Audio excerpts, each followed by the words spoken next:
So your mom turned 50 about a month or two ago. Yeah. And I was at the birthday party, and Millie comes up to me, and she's like, "I got a business proposition for you." Yep. And I'm like, "What's that?" She's like, "You should have a teenager on your podcast." I'm not saying it should be me, but you should have a teenager on your podcast. So I'm having a teenager on my podcast. Yeah. This is episode 18 of 1F Jeff.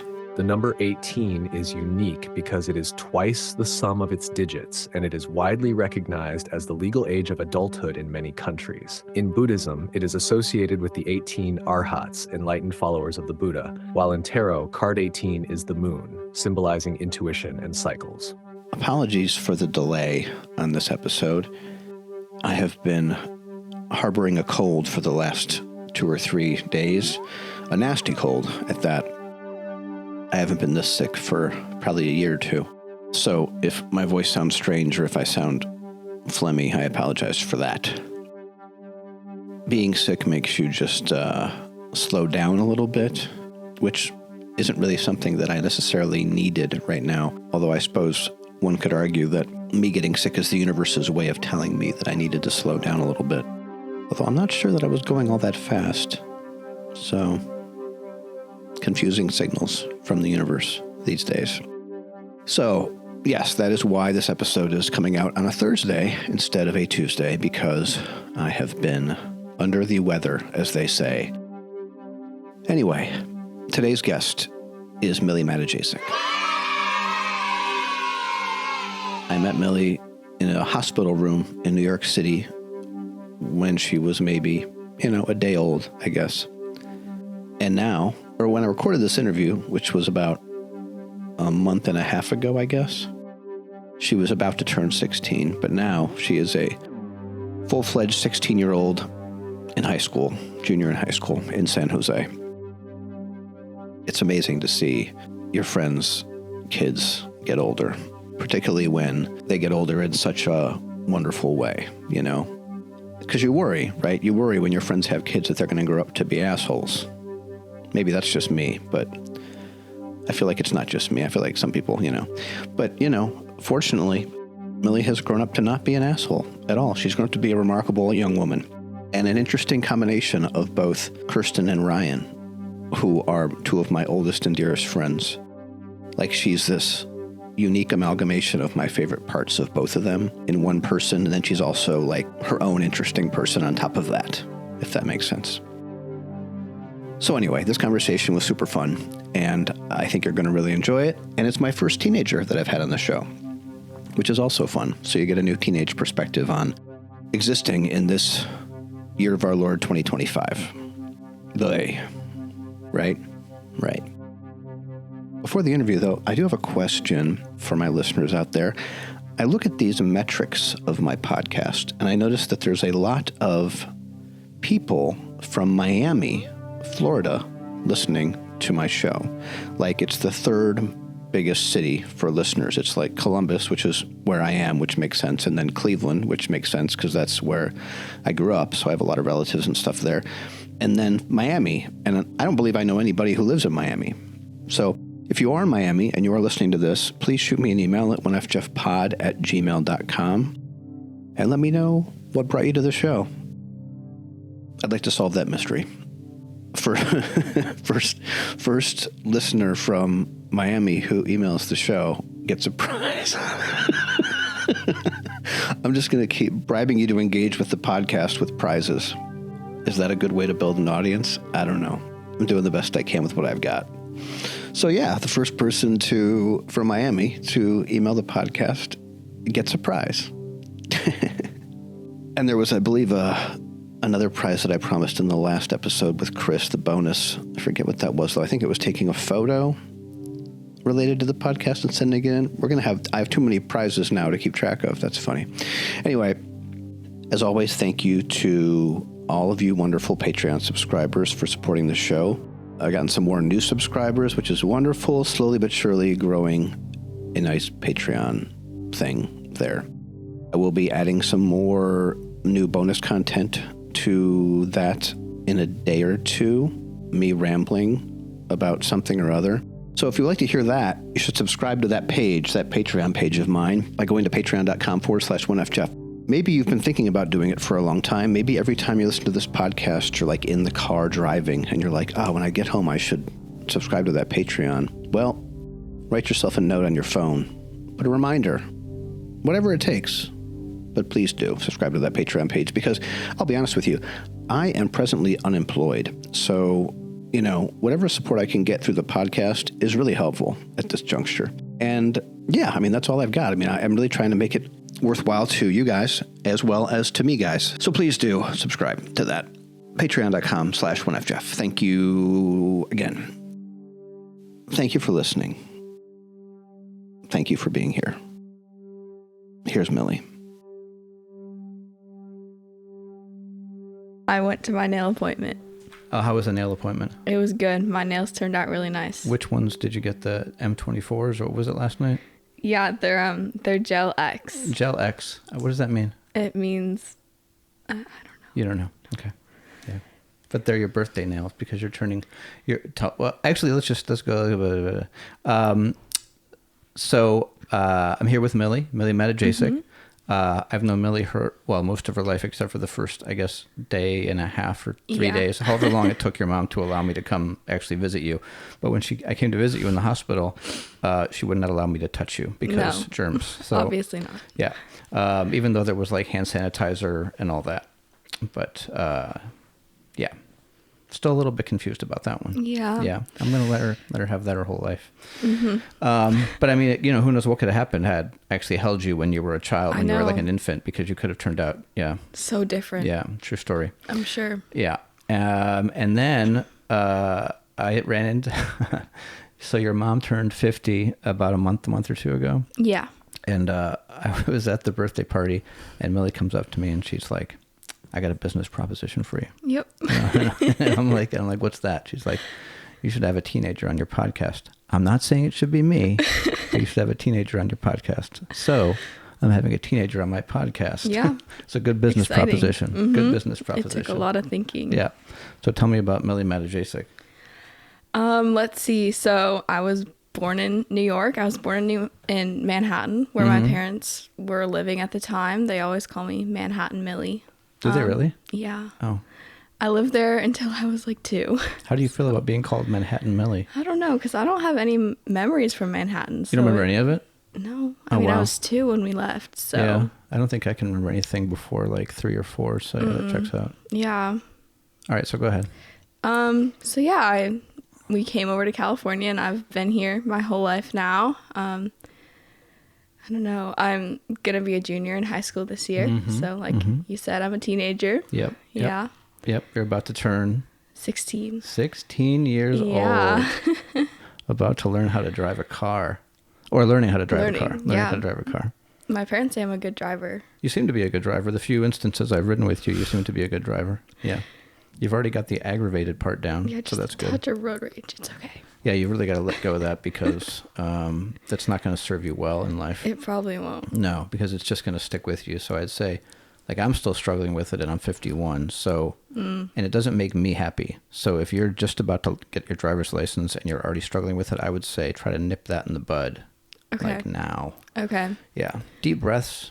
I see. Yeah. Something, I don't know. Nothing really works for me because really everybody who's driving is just an idiot but me. So. Yeah, that's the main issue. Yeah. That's something I can't fix. But I think it's a good way to go about thinking about driving, that everybody else is a moron, because then you're more aware and concerned about what they're going to do. Right. Yeah.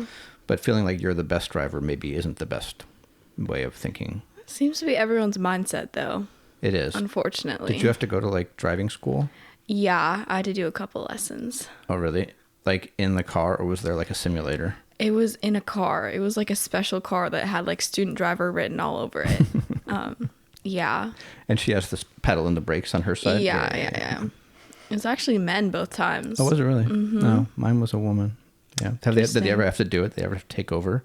A couple times a guy had, the one guy had to reach over and like grab the steering wheel. Oh. They definitely use the brakes. I'll say that. Right. But like, yeah. That pissed me off when they did that. It almost made me more upset. Yeah. Yeah. But being a driving instructor has got to be a horrible thing. Oh, I'm sure. Like teenagers kind of suck. Like, Huh. it's going to be... Teenagers Yeah. are reckless is the thing. Yeah. You're not aware A of your own little mortality. immature. Yeah. But no simulator? No simulator. Oh, see, when I was in driving class, we had to have in-class stuff. And they taught you about all this. Like, here's a stop sign, like if you're a Yeah. complete idiot. And then there was a part where we would sit in this giant, like 16 of us would sit in this like container. I don't know what you'd call it, the room.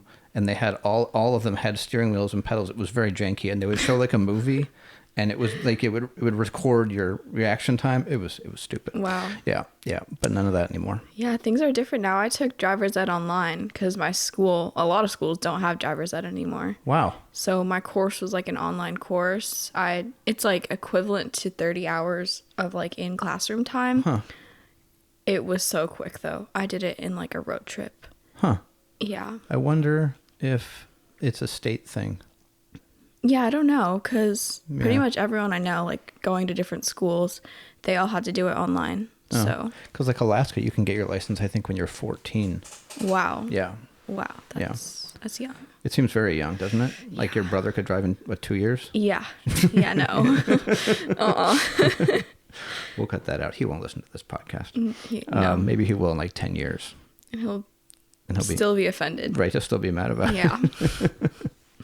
it. So turning 16, how do we feel about turning 16? I'm really excited. I'm like pretty young for my grade. Most people I know are turning 17 as opposed to turning 16. So I guess I'm just excited to like finally be 16. That's exciting. Yeah. It's like your last, let's say there's 16, there's 21, and then there's Yeah. like 25 when you can rent a car, but I don't even know if that's the case anymore. I don't know. Yeah. 16, and then voting is still 18? 18, Yeah. right? Yeah. And then 21, and then 25 was the rental car thing. But I never really cared. I mean, the rental car, who cares about renting a car? Yeah. Well, 25 is also when you lose your parents' health insurance. So keep an eye that's on that rough. one. Yeah. Yeah. You have no idea how rough it's going to be. Man. It's going to be a difficult one. So 9 years from now, you remember that. Yeah. So what kind of things are you into? I am a dancer. I've been doing ballet since I was 5 years old at a studio really close to my house. Other than that, I'm like really into music. I used to play piano. I still try to every now and then get down and play. Yeah. I don't know. What drew you to the ballet?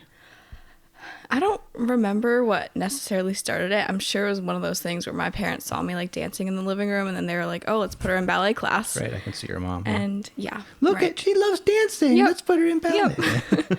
And I guess it just took off from there. Like my first, 5 years of dancing, I was with two like of my closest friends. Okay.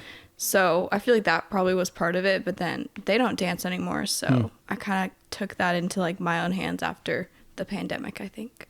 And what is it that you like about it still? Like you've been doing it for 10 years or so now? Yeah. And so what is it that keeps you going back? I don't know. I feel like it's one of those things where like if you really love something, like it draws you to it. And I think ballet is one of the most beautiful art forms because while it's like still visual, there's so much that is like just beyond the dancing. And then also there's like the music part of it. I love ballet music, classical music in general. So I feel like connecting the music with the movements is like something that has always been really fascinating for me. Right. Yeah. Right. And it's like being in your body and being aware of your body, which is... Yeah, exactly. Yeah. A lot of people don't understand that because, I mean, when you're walking, that's like human nature. But then, all of a sudden you have to like turn out your legs and point your feet and it becomes like something you have to be so aware of. Right. I'm not going to compare. Well, I will. I guess I'm about to compare it to yoga and ballet, but I think that there's a crossover there in a way because just like being aware of just your body, moving your body and being aware of, it's hard to describe, but there's something to that. Yeah. I mean, a couple of my ballet teachers have talked about like the peace and like your mind body connection. And I think like Pilates instructors talk about that too, but like it's like mind body connection is so important for your health. So yeah. For sure. Do you think you're going to keep doing ballet? Where do you think that's going to lead? Yeah, I'm not exactly sure because I'm a junior, I've been like looking at schools, colleges, and I've noticed a lot of schools have dance minors, meaning I wouldn't have to major in dance because that's like a pretty exhausting career to take. Yeah. But I think keeping that in the back of my mind to know that like I'll have an option to continue it in college without it being like my full-time thing would be awesome. Yeah, I definitely probably wouldn't major in any theater. I was going to major in theater when I was like smart enough to realize that was a terrible idea. Because I mean, don't get me wrong, it's really easy to become a big famous actor. It's about as easy as it is to make a podcast that's profitable. Yeah. So, and we know how that's right. I'm already cashing the checks. Yeah. I'm looking at housing while I've been out here in San Jose. By the way, we're in the tiny house, by the way. This is the first, I think, episode recorded in the tiny house. Wow. So that's exciting. Perhaps the only episode recorded in the tiny house.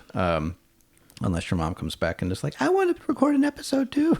Yeah, she was telling me in the car how she was jealous last night. Was she really? Yeah. I told her she could be in one. That's funny. And then what she's going to do is she's going to, after the episode comes out, she's going to come up to me and be like, that was so interesting what you talked about on the podcast. Yeah, every single one. Yep. Seems to really hit home for her. Yeah. Well, I mean, I like to have fans. What am I going to do? What was I going to ask you? Oh, what do you think you're going to go to college for? Do you have any idea? Okay, this is a hard question. Of course it is. Yeah. It's an impossible question. It's very impossible. I don't know. I've been talking to my dad a lot recently. He's a teacher, or he's been teaching his whole life. And I love teaching as well. Like, something I do for my ballet studio is every Saturday I'm a teacher's assistant for like ballet classes of like 7 and under. Okay. So that's kind of given me the experience of teaching, and also like, I don't know, I just feel like that could be something that I might want to go into, and especially just watching like what my dad did. Yeah. Education. What kind of thing would you want to teach? I definitely wouldn't want to teach any kids older than like 5th grade. Right. That's when they start to be assholes. Yeah. Mm-hmm. I like younger kids. I'm a babysitter as well. So Right. Cool. Yeah. Do you know where are you looking? What age do you start looking at schools? Well, this year has kind of been like when I started looking. I went to my first college fair the other day, and that was interesting. Yeah. It was all East Coast liberal arts schools. Mm-hmm. And yeah, it was interesting. Anything interesting? Any in Ohio? Yeah, there was Ohio Wesleyan. My sister went there, yeah. Yeah, and Oberlin. There was another one, I don't remember. I don't know what it was called. Kenyon or Denison.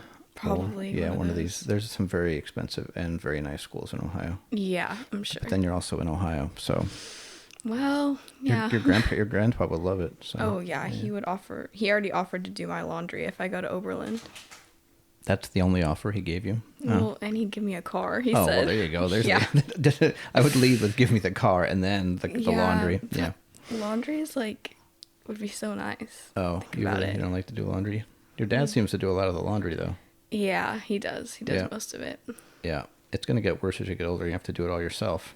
Yep. On the feeding part, you have to keep shoving food into your mouth. It's horrible. Yeah, I'm sure. Yeah. I've noticed that. It's something they don't tell you when you're young. They don't say you're going to have to feed your mouth. You have to keep shoving food into your mouth your entire life. To stay alive. Yeah. Yeah. It's a true story. Yep. I didn't mean to be the one to break that to you, but it's true. I think I'm glad that you broke it to me. Instead of your parents? Mm-hmm. Yeah. It'd be hard to take from your parents. Yeah. You can tell Walt whenever he wants to. I'll be the one to pass it down. Yeah. You should be the one to pass it down. Mm-hmm. So tell me, like, what it's like to be, this is a pretty broad question, but what's it like to be a teenager in 2025? Well, I know it's very different from like a lot of other generations just because of like the technology that we have access to these days. Like, I got my first phone when I was 13, which is actually like in comparison to some of the other teenagers I know pretty old. Like, a lot of kids got phones by the time they were like 10. And then also just like access to like social media and things like that. I feel like that's really changed how kids like communicate. Yeah, something I've noticed, like, with the social media aspect of it, it's kind of changed a lot of, like, the social cues, I guess. Like, what you post online versus, like, how you act in person, it can be so different, which I think is just really interesting. In a good way or a bad way? It can be in a bad way. Unfortunately, like, let's say, like, you do all this positive stuff online, but then in person, it's like, oh, wow, they're a completely different person. Right. It's like with, like, Right. celebrities, too. It's like, oh, they seem like such a great actor, and then in person, they're, like, jerks. Sure. Probably most of them are, yeah. Yeah.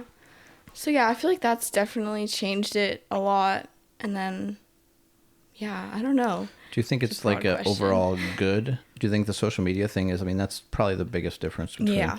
And do you think that's an overall like positive, or would you just like to get rid of it all if you could?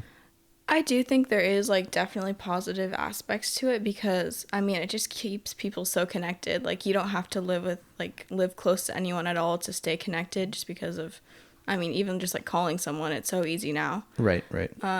But, yeah, also just, like, on social media, especially, like, on Instagram, you can just highlight so much of your life. Yeah. And, like, family and friends get to see that without having to, like, have long conversations with you. God So- forbid we have long conversations. Yeah, I know, right? Yeah.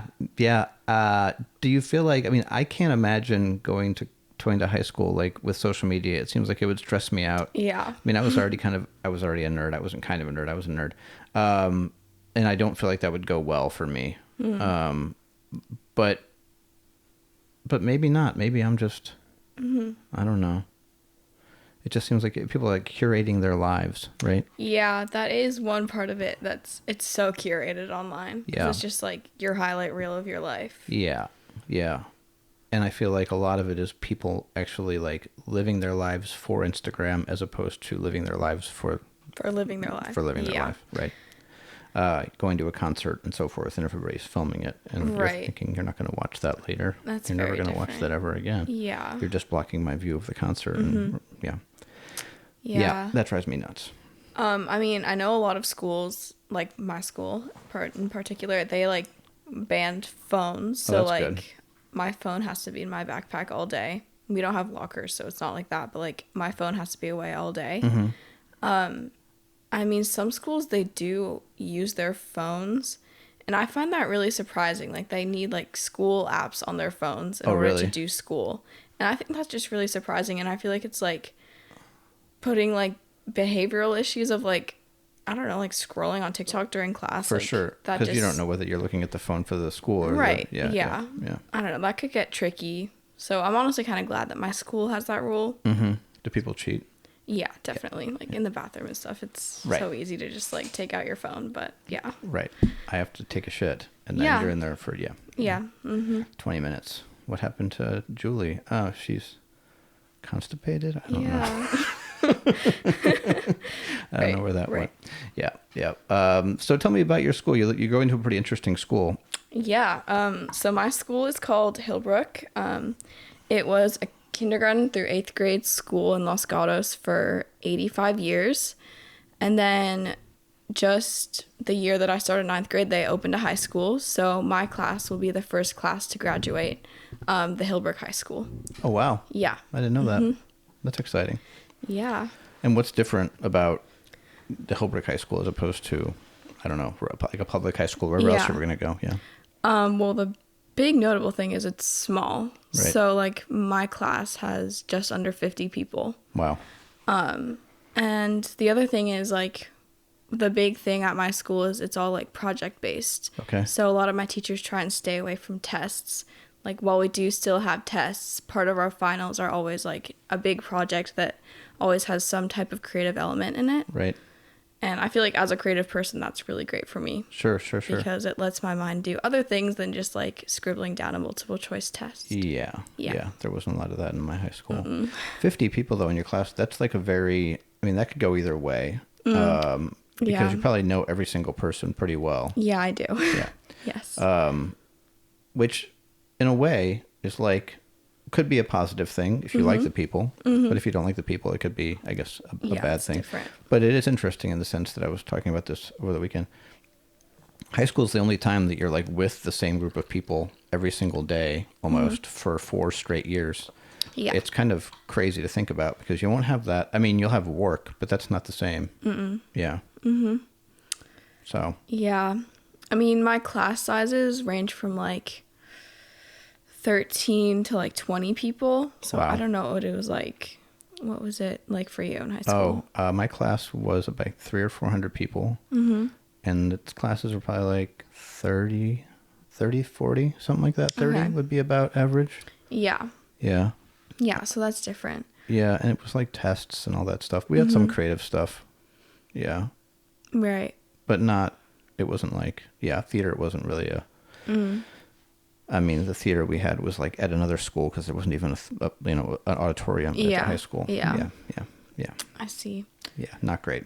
But, now they have an auditorium and it's beautiful at the Westlake nice. High School. So Cool, good yeah. for them. Yeah, we don't have an auditorium either. We actually use a church Oh. next to our school. Oh, all right. Yeah. Well, I mean, it's still new. And it would be It weird to is. have an auditorium for only 200 kids. Exactly. Yeah. Yeah. Yeah. Yeah. I mean, despite being a small school, our theater program is actually pretty great. Oh, I was in the play in 9th grade and then the musical in 10th grade. Mm. And I had a great experience with both of them. So, What were the plays? the play was called The Alibis. It's not a common play at all. And then we did Chicago Teen Edition. Chicago in Teen 10th Edition grade. without the risque Yeah, parts, right? yeah, yeah. Teen Edition. It's so patronizing. Just call it Chicago and have it censored a little bit. But Yeah. Teen Edition. Teen Edition. They had to make it clear. Did they write that on the program? Oh, yeah. Yeah. Oh, yeah. They wouldn't let us do Grease when I was in high school because of the teen pregnancy part. Wow. Yeah. I think we're doing Grease senior year. Oh, wonder if it'll be the Teen Edition. Teen Edition. Yeah. There got to be an exclamation point. I'm picturing like an exclamation point. Yeah, next to I probably Yeah, did. And like a cool font, like a young, hip font. Yeah. Yeah. Was it on the program? Did it say Teen Edition? It did. Yeah, on the cover. Great. So, Silicon Valley, we're in San Jose. Mm-hmm. What's your perception, I guess, of growing up and being in Silicon Valley these days? Okay. Okay. Yeah. I'm ready. I don't know how to put this into words. It's very different. I called it, like, I did like an interview for school last year. I was like, growing up in downtown San Jose is kind of like tech bro-landia. It's like, it's so much like tech, so much fast forward thinking. But I mean, I like my neighborhood. It's kind of outside of downtown, so it's not like where everything is. But my school is like right in like the tech center of San Jose. So it's been really interesting for us just to see like the scene downtown, because there's like the tech people and then there's like the creatives that every city has. And then now there's a high school. Right. So Right.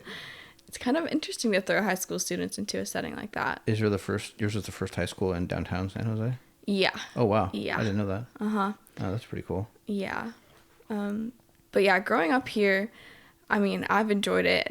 Again, like you said, I don't have anything to compare it to, but like traveling to Ohio to see like my family, it's a different world for me. It's different. Yeah. Yep.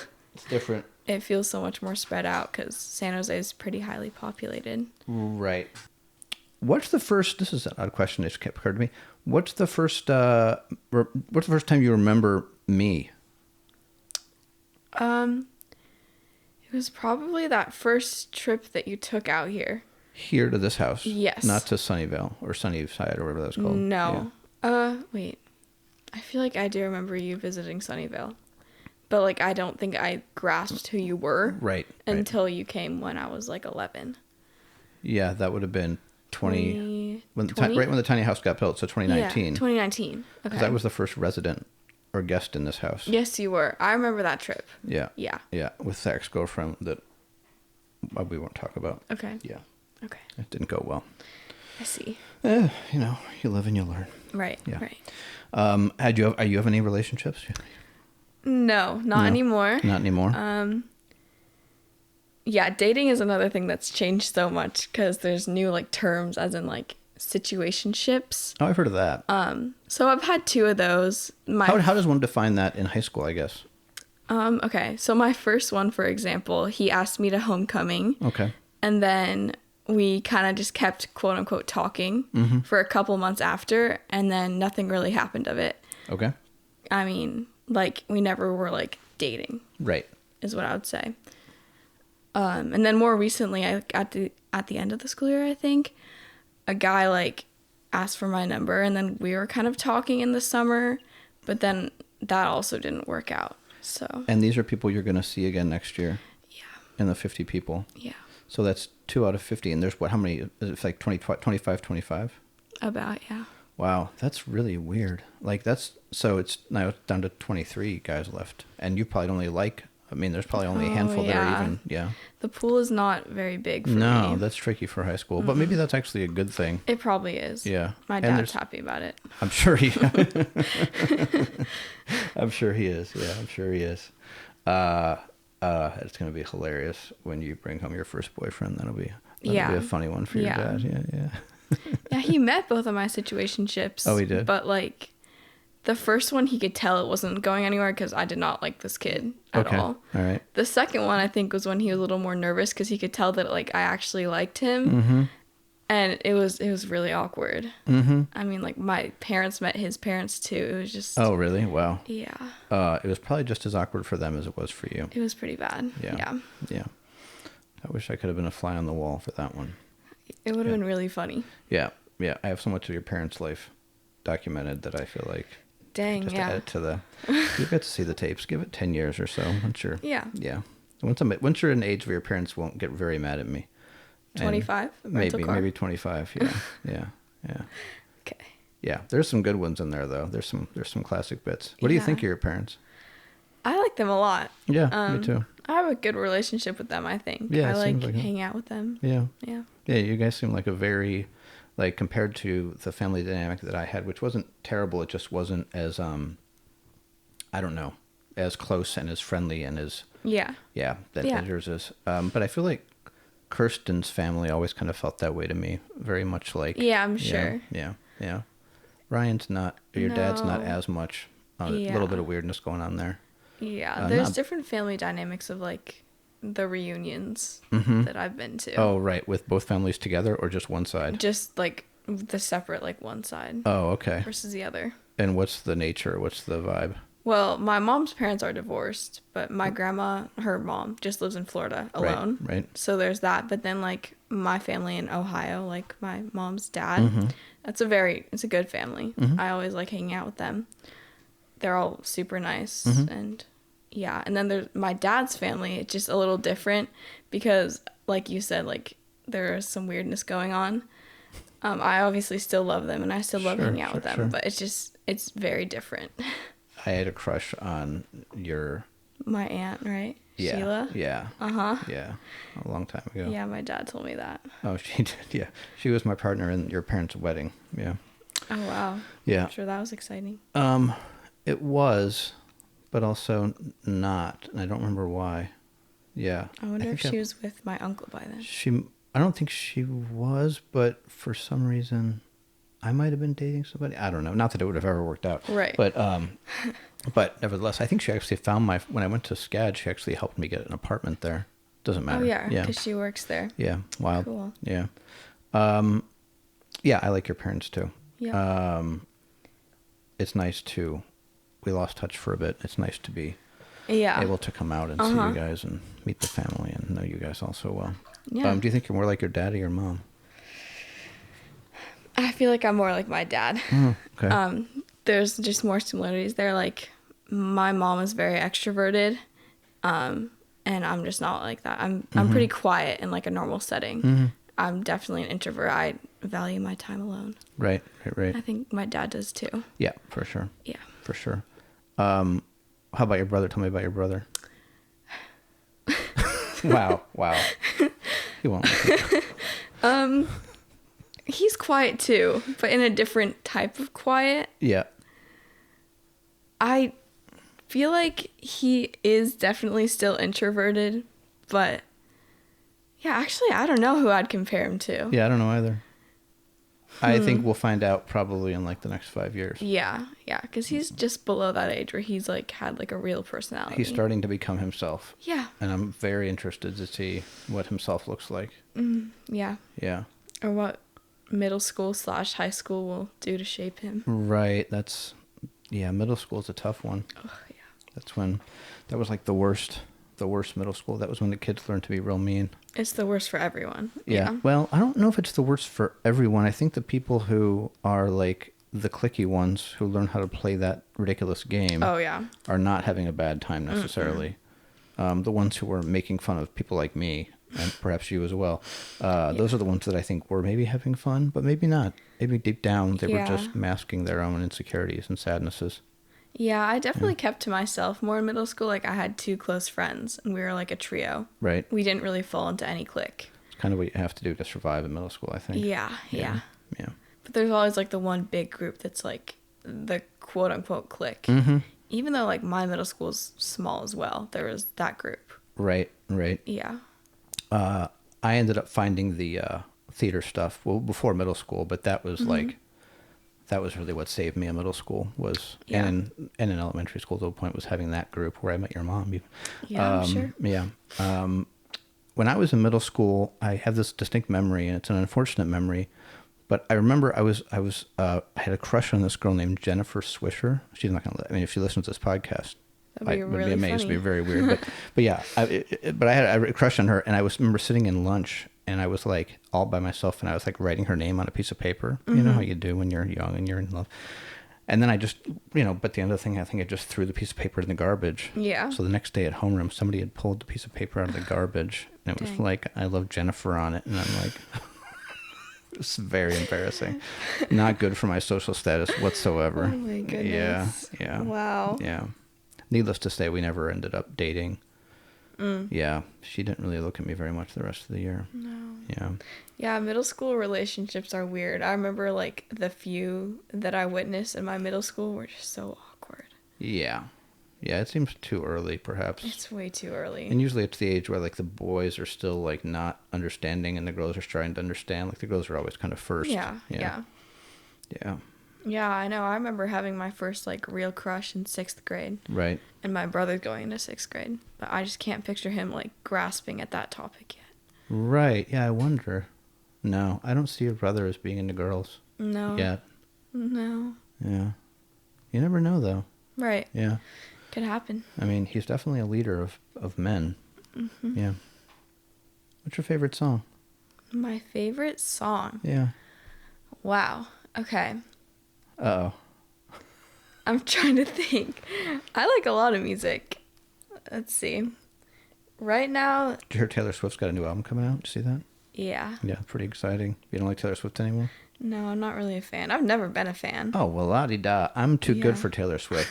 Tell me what obscure artist that Millie likes. Oh, they're not obscure. Oh, all right, They're all right. pretty stereotypical for a girl my age. I don't love Taylor Swift either, but she does have stuff, like a handful of amazing songs. I agree. She I does, agree. yeah. Let's see. A lot of songs I've been listening to have been by either Gracie Abrams. Nope. Um, Never heard of her. Let's see if I know any of the ones. okay, Sydney Rose, Nope. Lana Del Rey, Okay, that's one. Okay, That's there you one. go. There's one. 1 out of 3. Phoebe Bridgers. Oh yeah, I know Phoebe Okay. Bridgers. And then I there's thought her last name was Bridges though for a long time. I think I did too. Yeah, what kind of a name is Bridgers? just change it. Yeah. Just change it to Bridges. People won't. Yeah. Okay. Sorry. And the last one is it's a band called Cigarettes After Sex. Yeah, I saw that on your Instagram. I do not know who that is. Okay, they're a good band. Yeah. Their music is really like chill. It's good for like studying in my opinion. Lo-fi beats and so forth. Yeah, but they have lyrics. Oh, all right. Yeah. Yeah. Yeah. Yeah, but I listen to music pretty often. I just don't think I have a favorite song. Right. Right. A handful of favorite songs at the same time. Yeah. Yeah. Yeah. What's your almost 16 years of existence? Yeah. You're starting your 17th year of existence. That's the interesting way of looking at birthdays, right? I know. That like your birthday isn't your 16th birthday. It's like the first day of your 17th year of existing. Yeah. So 16 years of existence. Mm-hmm. What do you think? What are some of the highlights so far? Like what's something that sticks out to you as being like, oh, that was, Number one, probably the pandemic. you like the pandemic. Or it was a bad or a good or a double-edged sword. It was definitely a double-edged sword in my Yeah, opinion. I'm with you on that. Yeah, I was in 5th grade when the pandemic hit, Wow. and I didn't go back to school until 7th grade. Wow. So That's Yeah. nuts. it was an interesting year in my life to have lockdown. But Lots I feel of like alone time. it was a lot of alone time. Right. Yeah. But other than that, my family does love to travel. So, something that stuck out to me was the trip to India that we did last year yeah. for an Indian wedding. There were definitely ups and downs on that trip, but I think just the fact that I got to go to Asia, go to India, and go to a wedding is just insane. Yeah, for I'm sure. really grateful that I was able to get to do that. And you danced at it too. I did. Yeah. I did dance, Yeah. an Indian dance. Yeah, you were like, I heard you were like a celebrity there after you did it. I was. Yeah, crazy. Crazy. A lot of attention for 1 week. Yeah. Was the food good? It was good at first, but we had like the same thing every day for What was- lunch and dinner. Like what, curry? Yeah. Oh, okay. It was vegetarian too. Oh, all right. My dad didn't like that. Oh, but he survived. He was all He right. definitely survived. Yeah. Where's the meat in there? Why is there no meat? Sound like him. Yeah, pretty good imitation. Yeah. Well, I've known him a long time, so I've kind of put him down pretty well. I think my imitation of your mom's pretty good too. It's very Millie, good. what are you doing? Yeah. That's exactly Yeah, right. it's like spot on. If you close your eyes, you'd be like, "Oh, that's my mom. Is my mom Whoa, here? she's Is she home? here? Oh no, she's in LA." Yeah. She's in LA. What was it? What were we just talking about? India. India. Yeah. So it was the same food every day. Oh yeah, I thought I would be dead because probably nuts and everything. Yeah. A lot of nuts. Yeah, you probably would have been dead. Yeah. Did people speak English? I mean, the couple's wedding that we're going to, they live here, so they obviously speak English, but Right. other than that, no. Wow. Not really. Huh. There was one cousin that did a lot of the translating because he's moving to Canada next year or something. But yeah. That's an interesting experience being in a country where you can't understand a word of people are saying. Yeah, it was mostly a lot of like the interactions were just taking pictures with people. Oh, right. That's got to get old after a little while. Yeah. Yeah. I will say that I do enjoy being in countries where I don't understand what people are saying, generally speaking. It's kind of freeing of a lot of brain space. It is, yeah. I have a distinct memory of coming back from Korea after I lived there for like a year and being in the LA airport and sitting there. And then I heard somebody behind me talking about like in English. And I was like, oh, they're speaking English. What do they think? What are they talking about? She was talking about where to put products on like shelves at CVS on the phone for like an hour. And I was like, I want to go back to a place where I don't understand any of this. Because when I was in Korea, I could imagine they were talking about something important all the time, right? Not so much when you can understand. People aren't very often talking about important very things. interesting, yeah. No. Well, I feel like a lot of countries that have become more like touristy, I guess, like in like Western Europe and like I guess Japan, you probably don't hear it as often in like the like tourist areas. Yeah. Which is kind of sad. Yeah. I mean, when I'm in places, I try to speak the language. Yeah. Yeah. Even though I fail, well, sometimes, a lot of times. We'll see how it goes in Colombia. Yeah. Yeah. You've been doing Duolingo though, right? Yeah, but I don't know. I'm not convinced as to how well that actually works. I think vocabulary, I'm okay. Yeah. But like, I don't think it's really helping me too much. But like, I'm dating a woman who's Mexican, so hopefully she can like, be a good maestra. See what I did there? And we'll see. Yeah, we'll see. So on the phone, she's not a very good maestra. Oh. Yeah. But does she speak good English? Yeah, Okay. she does. I mean, generally, like all it's kind of mixed up sometimes in like a way that I kind of like in like the charming way that people who aren't native speakers can kind of mix up our language. Yeah. Like you get it, but it's like mixed up and it's kind of, I don't know. I find it kind of charming the way that people can mix it up because it's a confusing language. Mm-hmm. And then you wonder what you sound like in Spanish to other people or whatever, and that it's got to sound. Yeah, you like know? having an accent. It's weird. Because I can't roll my R's. Can you? Yeah. Let's hear it. Hold on. I can't do it. Ooh, it moved a little that time. Yeah. Getting closer. This is just I'll just do this for another 20 minutes. So I can't speak. I can't do that. Okay. Yeah. Well, that's actually how I started rolling my R's. We were in Colorado or something, and we were driving to Durango, and it was a long time ago. And I was sitting in the back seat just rolling my R's for probably like an hour. Were you saying like the word Durango with? Probably. Okay. Yeah. Yeah. My dad was helping me out though because he was driving. Oh. I think everyone else was annoyed with me. It sounds like it would have been irritating after about 15 minutes or so, but yeah. They let me. Well, that's nice. I'm very accepting. Mm-hmm. Yeah, and look at you now. You can roll your R's. Yep. So. It works. Good parenting. Good parenting. Do you think you're gonna have kids? Yeah. Yeah. For sure. Yeah. I've always wanted 2 kids. 2 kids. That's a good number. Yeah. Yeah. More than that, it's kind of chaos. Because then, like, 3, there's a middle child. Yeah, I mean, there's still a younger child, which is a thing. Yeah. You wouldn't understand it because you're not the younger child, but I'm not. Yeah, but your brother is, and yeah. How much older are you than your brother? 4 years. Okay, so I'm 3 years older than my sister, or I'm 3 years younger than my sister. Okay. Yeah. I mean, he might. It's funny because usually the younger one is the one that's like the creative one. Because they're trying to get attention because the first child is the one that gets all the attention. Like, get my baby out of this car. It's a long story that the listeners probably won't understand a lot of these jokes, but no. Anyway, it doesn't matter. We'll put a thing in the show notes. And I'm not sure. I wasn't around them as much when they were raising Walt, so I don't know how much more. But I'm sure it wasn't nearly as. Yeah. It was, I'm sure, very different. But I feel like my brother, he finds other ways to get attention to being creative. He does. It's 100%. Right. Yeah. I don't know. I also just like see differences in like parenting. Of like, I think about it like, my brother's like always out with his friends, and I'm like, dang, when I was 11, like I was at home all the time. Right. They wouldn't let you out of their sight. No. Yeah. Yeah. Well, that's part of being a bitter older sister. I didn't get it. Yeah. Right. Yeah. Yeah. I don't think that was natural. I wasn't really out and about when I was a kid. I was at theater rehearsal, so it's like, what am I going to do there? That's time consuming. It is, but you're not going to get in trouble for it. No. Yeah. No. I mean, who knows where Walt is running around? He's all over town. What Bahamas, did we say? Right? I don't know. Yeah, Barbados, I think it was. Yeah. For a week, yeah. And your school starts in what? A week? Yeah, I have orientation next Friday. Oh, that's exciting. You'll be a junior or a sophomore? A junior. Wow. Wow, that's nuts. I know. It's nuts for me too. Yeah, it's nuts for everyone involved, probably, except for your brother. He's just kind of like, all right. Yeah.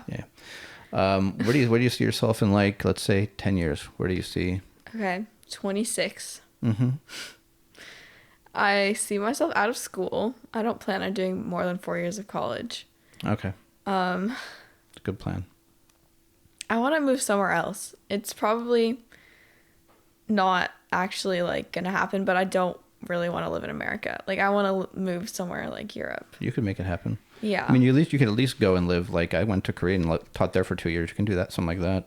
I'd love to do that. Yeah, that's not hard, and that's an eye-opening experience because you don't realize how homogenous Asia is. So homogenous. Like, you stand out like a sore thumb. Oh, I'm sure. Yeah, it kind of got annoying, really. Everybody'd be like, "Hello, hello, hello, hello." Oh, like, you just hello, kind of probably like the Indian wedding. I'm sure it was a lot of that. Hello, hello, hello. Yeah. So you see yourself not living in America with 2 kids, perhaps, but probably maybe not by that point. Yeah. Out of college, maybe a teacher. Yeah. I always said I would open my own ballet studio. I love that idea. Yeah. Yeah. I wonder what the margin is on how hard it is to do a ballet studio. I know. Especially all these famous choreographers in the media these days, they're in their 50s or 60s. They've had their whole life to build their reputation in the ballet world. If I try to open my own ballet studio at 25, I don't know. Right, but I mean, there's not a lot of these, remarkable ballet studios everywhere. Right. There's a handful of them, but I don't know, wherever you're going to end up, Korea, whatever. Right. India. There's probably not going to be a lot of famous ballet studios. Yeah. They just want somebody who can teach them how to dance. Yeah, exactly. Which you could do. Yeah. I said last summer after we went to Italy that I'd open one in the Tuscan countryside. Oh, that's a wonderful idea. Yeah. Yeah. I'll go to that ballet school. I don't even. Okay. Yeah. Sure. Once I'm retired. What else am I going to ask you? Do you have any questions for me? It's often a back and forth, but it never ends up. I say that every time to people, and people don't really take advantage of it because they're just thinking I lead the ship. Yeah. So. Well, you've talked a little bit about your time in Korea. Anything else from that stood out? The Korea that you want to thing? share with a teenager? The Korea period? Yeah. First of all, when was this, by the way? I moved there when I was 29. Okay. And so then I turned 30 when I was there. My sister had done it. She had lived in Taiwan and traveled around a lot, and I think that kind of gave me the impetus to try it, because I was kind of aimless in my 20s. Okay. Not kind of aimless. I was profoundly aimless in my 20s. I had no idea what I wanted to do. So yeah, it was culture shock for sure. Yeah, I mean, I could go on and on about it for a long time, but it was extremely difficult in a lot of ways because they don't teach you, like, at least when I got the job from America, and they don't teach you how to teach. Yeah. So I had no idea how to teach English. They just knew I spoke English, had an American accent, Yeah. English teacher, had an English lit degree. That was all that mattered. So they just put me into a classroom and said teach, and it was like a bunch of 6-year-olds, Wow. Korean kids. Yeah. Wow. So yeah, it was not easy, but you know, you learn to play the game and find private students and all that. And then I moved to Seoul and all that. Yeah, I recommend it. I thought it was great. People did it in, I knew a lot of people who did it in Japan. Yeah. And my sister did it in Taiwan. Yeah, it's an interesting, I don't know what it's like now, but it was really an interesting kind of subculture of these people who were like, number one, like just out of school in their 20s, wanting to do something interesting. Yeah. People who were like in their 40s who were like trying to run away from something in America. People who were in their 50s or 60s who had been there way too long and just couldn't leave now. Gotcha. Yeah, small little enclaves of American English and Canadian English teachers. Wow. A lot of weirdos. See. I was kind of one of them, yeah. But it was fun because every time your parents lived in New York then and had that huge Yeah. apartment. And so every time I came home, I'd stay at their place for like a week or two. Nice. Yeah. Nice. Your parents have always been very, very cool about always the ones to be like, come visit, come stay with us. Yeah. Come stay whenever you want. And I think I've taken advantage of it more than anybody else. No, you definitely have. You're the one that stays here the most. Because I'm the single one without kids, right? I mean, the other, you know. Yeah, it's the easiest. Yeah. And why not? I like it out here. Right. Yeah. Silicon Valley. It's like a little bitty house. I mean, it's not the Silicon Valley element I like so much because, frankly, $4 for a cup of coffee down the street is ridiculous. Yeah. Is there something about being a teenager that you think that adults, like a 50-year-old, 51-year-old human being, they just don't understand about being a teenager in 2025? I feel like it's like, honestly, a responsibility thing. Like, a lot of times I forget to do things that my parents asked me to do. Sure.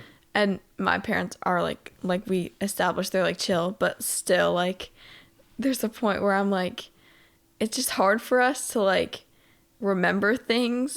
I feel like a lot of times adults forget that teenagers are still technically kids. Right. And we're not like fully developed yet at all. Right. It's like one thing to like trust a teenager and then trust like a 20-year-old or like someone in their 20s.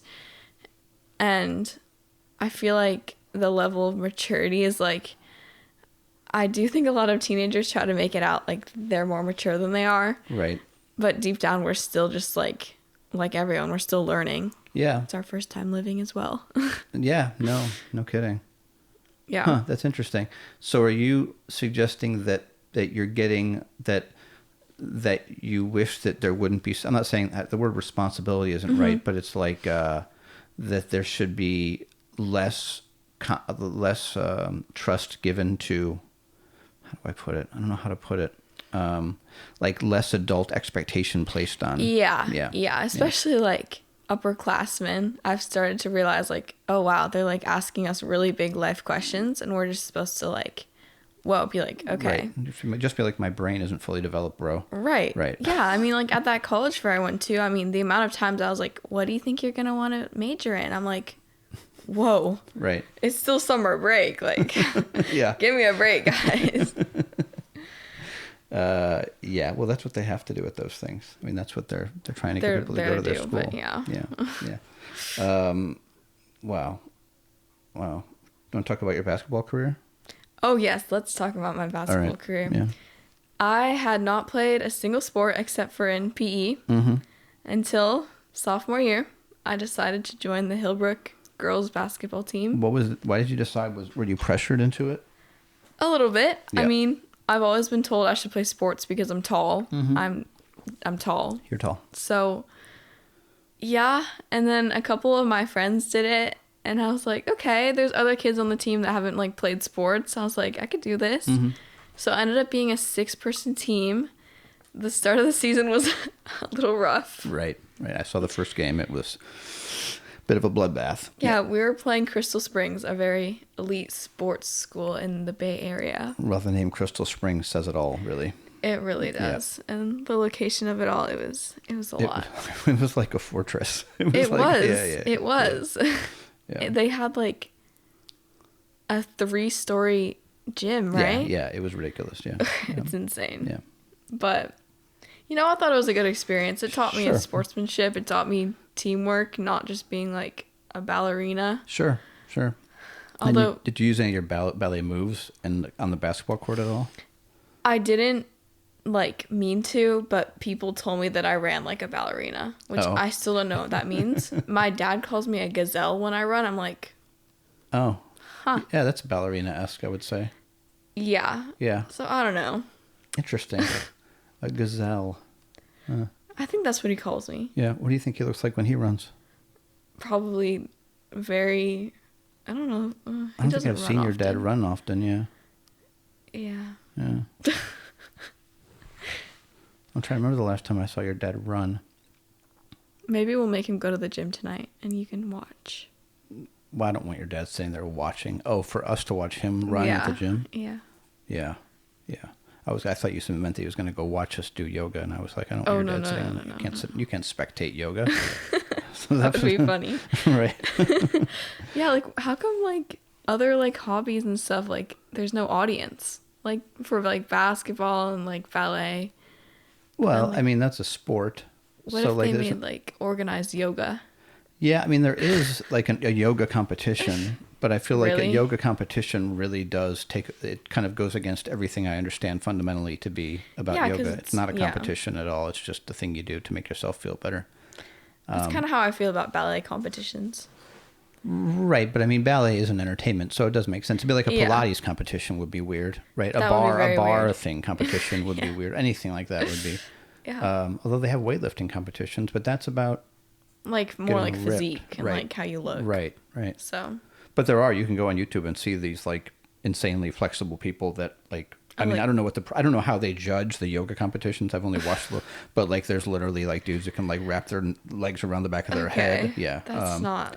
It doesn't look, I mean, I think that there's a limit. It can't be, I mean, maybe they'll live forever. Maybe that's I don't know how flexible is too much flexible. Like how, I bet you that Yeah. would cause problems later on. you would think, but like, I don't know. I don't think flexibility in itself is bad, but it feels like you'd have to pop some joints out of place to get your legs behind your head.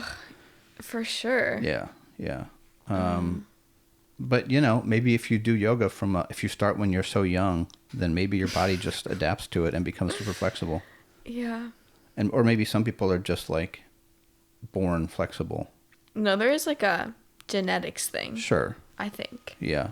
Although I do think that like since I started doing yoga, I've become a lot more flexible. That's good. Yeah. I think it does do a thing. And that's half the reason I do it, because men, when they get to be in their 60s, like they stop being able to move like they don't do a lot Yeah. of this stuff. Flexibility goes straight downhill. I'm sure. And I'm not going down like that. Nope. Nope. No, sir. My brain might go, but I'll be flexible, There you go. There you go. I'll be able to touch my toes. Right? Like an old guy like in the hospital. I mean, Like, he can't talk anymore, but he's like stretching. Yeah. Something like that. Yeah. That would be really funny. Yeah. I'd rather just be not in the hospital and stretching. There you go. Yeah. Yeah, I just don't want to, like, you see people getting old and they just sit and do nothing all the time. And then they just sit in a chair and get old and fat. And I just don't have any interest in that at all. No, staying active is so important. You got to move that body. Yeah. Got to move that body. Yeah. I see you and your mom are going to it's the bar class all the time now, right? Yeah. Oh. When did that start? It started in May. I mean, at first, since I have ballet like basically every night, we go to the 6 a.m. class like 2 times a week. Wow. And obviously like the weekends, and then I've just had so much time this summer, and they're doing a challenge. It's like you try and go 4 days a week. So that's kind of kept me with it. I've seen a difference like during my ballet summer intensive, like the strength like that I felt. I was like, wow, this has actually helped, even though it doesn't feel like it's helping at the time. That's fun, right? It's awesome. Right. Yeah. Yeah. It's really exciting. I think I just realized that you have you have a combination of you and your mom, because your mom, like the getting up at 6 a.m. to go to the Pilates class, Yeah, that is a your mom thing, not a your dad thing. definitely. Yeah. And because your mom truly is one of the most, like, I mean, I think I've said this, but we would be out until, 2 or 3 in the morning in New York. Right. And she'd be like saying all night, I'm not going to go to work. I'm taking the day off tomorrow. But then inevitably she would get up at 5 in the morning or 6 in the morning and go to work. She would. Yeah. One of Yeah. the most disciplined work people I've ever met. It's really impressive. Yeah. I don't know how she does it, but she does it. Yeah, I mean, my parents always say, like, I can get myself up. Like, I'm like my dad. I love sleeping. Like, Right. today I slept until 10:30, and I didn't wake up all night. Congrats. But, like, Enjoy it while you can. yeah, I know. But if I set an alarm, I can wake up. But, like, my dad, if he sets an alarm for, like, 5:45 when we would have to get up for our class, he wouldn't be able to do it. He'd go back to sleep. Yeah, I could see that. So I think that's the difference there. Yeah. Yeah, I have been so charmed for the last, like, several years. Even with my job, I haven't had to set an alarm I rarely have to set an alarm. That's Occasionally nice. I do, but almost never anymore. But you said you wake up earlier anyways, don't you? I really do. It's really, getting older, they also don't tell you that your sleep's going to get worse, and that sucks. Because I remember now sleeping, when you're a teenager, you sleep so well. You sleep like the dead. Yeah. It's yeah. amazing. You just lie down and you fall asleep. I value my sleep a lot. Probably never get up in the middle of the night to pee or anything, right? I do pee in the night. Do you but really? Yeah. Oh, wow. That's Yeah. usually a thing. When I got my nephew, Owen, got him a toilet light for Christmas one year. It's just like a janky thing. I got it on Yeah, yeah. Temu. It's kind of septic, honestly. It's disgusting because it gets pee all Right. over it. Yeah. But, it makes a cool light in your toilet. Yeah. Whatever.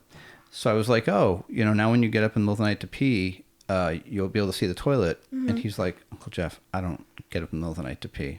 And I'm like, oh, that's right, you little whippersnapper. Yeah. You don't get up in the middle of the night, you probably sleep like a... but he's only 14, though. So by the time he's an old 16-year-old almost, know. he's going to be getting up. Us teenagers call it unk status. Is that what they call it? What is unk status? When you're, like, older than someone.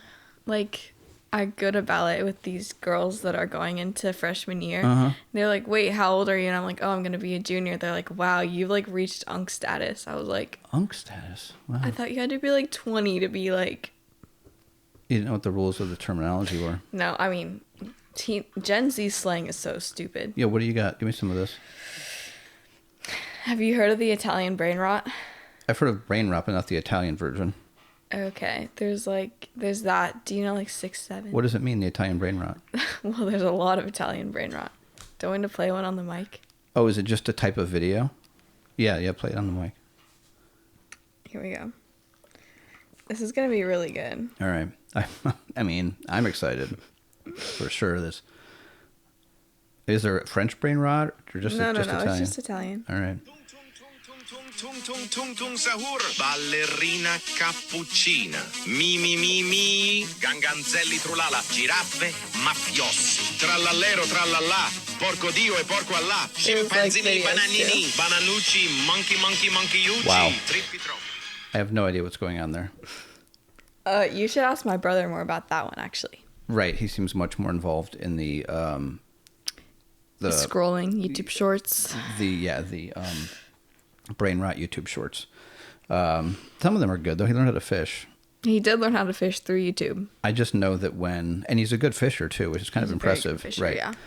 And I actually kind of love that. But I think a lot of that, when I start watching those shorts, I can feel my brain like atrophy a little bit. You know what I mean? Yeah, it's bad. Like my attention span has gone down significantly since I was younger. Yeah. And you guys have just been kind of born with this short attention Mm-hmm. span.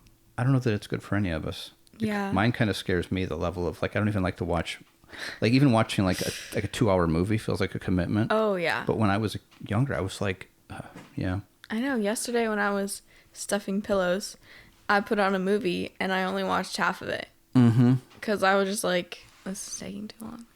Yeah, well, you can always watch the second half later. Yeah, exactly. I Yeah. probably will. Yeah. It was a good movie. What was that? Bones and all. Oh, and I never Timothy saw that. I know Chalamet it's a book. It was a book originally. Oh, yeah. okay. Yeah, I think that's why I like yoga and stuff, because yoga forces you to sit in a room and not do anything else for an hour or Right. 45 minutes. Yeah, yeah. Yeah. We're going to yoga class tonight, so that's exciting. I'm very excited. Yeah. I always wanted my nephew to go to yoga with me, but he never seemed that interested. But you're just as good. I'm happy that we're going. Yeah, me too. Right. Yep. Hopefully it's not a terrible class with a ridiculous teacher. I'm a little worried about that. Yeah, and my concern only lies in the fact that it's not a yoga studio primarily. It's a bar studio. It's a bar studio, and also it's all women that go. Oh, that's there. okay. I expected that. Yeah. There have been a couple guys, but they're like not your type of guy. What type of guy what does that mean? Both times they've been fat gay guys. Oh, all right. Yeah, that isn't my type of guy. Yeah. Yeah. Fat gay guys doing bar. Yeah, it's not even like yoga classes. They're like doing like the pulses and like the. Right. Well, we'll find out. Sure. Is it? It's an hour or 50 minutes or what is it? It's an hour. All right. Yeah. You excited about your 16th birthday this weekend? Yeah, I'm really excited. What are the plans for your birthday party? We're gonna set up a picnic. Mm-hmm. We're gonna eat lunch together, and then I'm gonna make everyone go swimming in the 50-degree ocean. Oh, I'll have to leave before that. Okay. Well, not you. I'm not gonna make the adults good. go. Just the yeah. teenagers. Oh yeah, you should definitely make the teenagers swim in the. I'm like really excited to see their reaction because I was like, guys, wear your swimsuits, and they're probably like not expecting to swim. Yeah. Have you ever done that cold plunge thing? Yeah. Oh, okay. Yeah. I mean, I have friends who do it all the time, and I've never done it, and I feel like, I don't know, when I get cold water, I can't breathe. Like it takes my breath, and I don't like that feeling at all. Yeah. I like that feeling. That's like something I've always liked. Like when I was like 8, I used to swim in the Pacific Ocean all the time. Huh. Interesting. Yeah. That's real cold. Yeah. I mean, I was just like so into it. And then I remember we'd go to like Tahoe and we were in like the hot tub, and then I would just get out and like lie in the snow. Oh yes. Yeah. I get that. Yeah. Yeah, it puts your body into like a shock state, which is why it feels good all day. Yeah, I like it. Yeah. I feel like if I started actually doing it, maybe I would like it. But it's the difficult part is you probably just get to the ocean and just dive in, right? Yeah. Yeah. See, I slowly am going in, and I think that's my mistake. Yeah, is that I should just go in and get the shock out of the way. Because it's a lot easier that way. Yeah. Yeah.